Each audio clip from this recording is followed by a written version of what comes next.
Padre Malachi Martin enfrentou algo que nunca contou à Igreja. Em 1968, Malachi Martin descobriu algo tão perturbador que, se fosse revelado, poderia destruir a fé de milhões. A Igreja mandou que ele se calasse. E ele obedeceu, por 30 anos. O segredo enterrado. Nova York, fevereiro de 1997. O apartamento do padre Malachi Martin estava mergulhado na penumbra da tarde de inverno. Aos 78 anos, suas mãos tremiam ao abrir uma caixa de madeira lacrada há 3 décadas.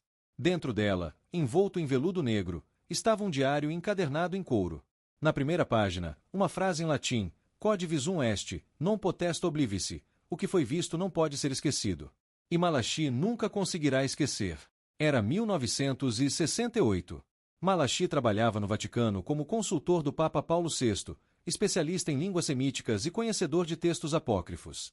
Sua reputação como exorcista começava a se espalhar pelos corredores secretos da Santa Sé. Foi quando recebeu o chamado. Um envelope sem remetente apareceu em sua mesa. Dentro, apenas coordenadas geográficas e uma data: um mosteiro abandonado no sul da Itália, província de Matera. O encontro seria à meia-noite. A assinatura era um símbolo: um olho dentro de um triângulo invertido. Malachi sabia que deveria ignorar aquilo. Mas o símbolo o perturbava. Ele o havia visto em manuscritos proibidos nos arquivos secretos do Vaticano, textos do século III, anteriores ao Concílio de Nicéia. Contra todo bom senso, ele foi. A revelação proibida. O mosteiro era uma ruína esquecida, suas paredes cobertas de musgo e janelas sem vidros. A luz da lua penetrava pelas aberturas, criando padrões no chão de pedra. Malachi chegou à meia-noite, sua batina preta fundindo-se com as sombras. Padre Martin. A voz surgiu da capela em ruínas. Um homem emergiu da escuridão, vestindo roupas civis mas com postura que revelava décadas de disciplina eclesiástica. Obrigado por vir. Quem é você? Meu nome não importa. Fui monge beneditino por 40 anos. Fui exorcista autorizado por 23. E há 6 meses, descobri algo que a Igreja decidiu que nunca deveria ser revelado. Malachi sentiu um arrepio. Continue. O homem acendeu uma lamparina, revelando um rosto marcado por noites sem sono.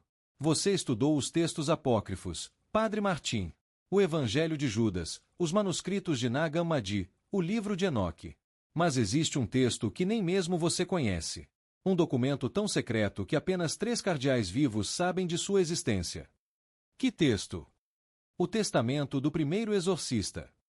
Malachi ficou em silêncio. Nunca ouvirá falar de tal documento. Foi escrito pelo apóstolo Judas Tadeu, continuou o ex-monge, não Iscariotes, mas o outro Judas, aquele que Cristo enviou para curar os possessos. Neste testamento, escrito antes de seu martírio, Judas Tadeu registrou a verdade sobre os demônios. A verdade que a Igreja decidiu suprimir. O homem retirou cópias de páginas antigas de uma sacola. Segundo Judas Tadeu, os demônios que expulsamos não são anjos caídos. São algo muito mais antigo. Malachi pegou as páginas. O texto estava em aramaico antigo.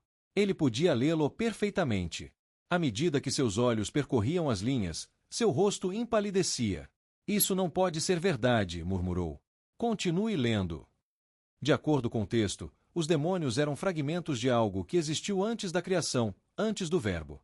Eram pedaços de um vazio anterior, uma consciência sem forma.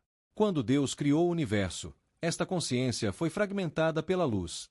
Os fragmentos tornaram-se os demônios, eternamente furiosos por terem sido forçados a existir. E há mais, disse o ex-monge. Judas Tadeu descobriu que toda vez que expulsamos um demônio, nós não o destruímos. Nós o libertamos. Libertamos para buscar outro hospedeiro, mais forte. Cada exorcismo é apenas uma postergação, não uma vitória. Por que está me mostrando isto? Porque há 6 meses, realizei um exorcismo em Palermo. A possessa era uma menina de 16 anos. Fiz tudo de acordo com o ritual romano. O demônio foi expulso. A menina estava livre. O homem fez uma pausa, lágrimas brotando. 3 semanas depois, o demônio retornou. Mas não para ela. Para seu pai. E quando expulsei do pai, foi para a mãe. E da mãe para o irmão. Toda a família, Padre Martim. Um após o outro, como um incêndio. Meu Deus! Mas não acabou aí. Comecei a investigar. Encontrei outros casos, dezenas deles, em arquivos secretos que remontam a séculos. Sempre o mesmo padrão. O demônio é expulso, mas retorna mais forte, pulando de vítima em vítima até que sua voz falhou. Até que o quê? Até que encontra o hospedeiro perfeito. Alguém com autoridade espiritual suficiente para nunca mais ser expulso. Alguém protegido por tanto poder eclesiástico que nenhum exorcista ousaria suspeitar. Alguém dentro da própria igreja, Padre Martim, nas posições mais altas. O silêncio que se seguiu era opressivo, pesado como chumbo. Malachi sentia como se as paredes do mosteiro estivessem se fechando sobre ele, esmagando-o lentamente. Você está dizendo que padres, bispos, cardeais, Padre Martim, até mesmo mais alto que isso. Por que você acha que certos membros da hierarquia eclesiástica agem de maneiras tão contrárias aos ensinamentos de Cristo? Por que você acha que escândalos surgem justamente dos lugares que deveriam ser os mais sagrados? Por que você acha que algumas decisões da igreja parecem vir de um lugar de escuridão ao invés de luz? Malachi deixou cair as páginas. Elas flutuaram até o chão como folhas mortas. Isso é heresia. Isso destruiria a fé de milhões. Isso tornaria nosso trabalho completamente inútil. Eu sei. Por isso a igreja guardou este segredo por 2000 anos. E por isso eu não tenho mais nada. O homem abriu os braços em um gesto de desespero total. Fui excomungado em segredo. Minha vida acadêmica foi destruída. Todos os meus documentos foram confiscados. Sou oficialmente um louco, um mentiroso, um herege. Fui apagado dos registros eclesiásticos como se nunca tivesse existido. Ele segurou o braço de Malachi com força desesperada, seus dedos cravando-se na batina. Mas você tem credibilidade, tem acesso aos arquivos, tem a confiança de Paulo VI. Você pode levar isso à luz. Você pode forçar a igreja a confrontar esta verdade. Malachi olhou para aquele homem destruído, depois para as páginas espalhadas no chão, depois para suas próprias mãos que haviam realizado inúmeros exorcismos ao longo dos anos, mãos que agora tremiam com a possibilidade de que tudo tivesse sido em vão. Eu não posso, sussurrou finalmente, sua voz quebrando. Não pode ou não quer.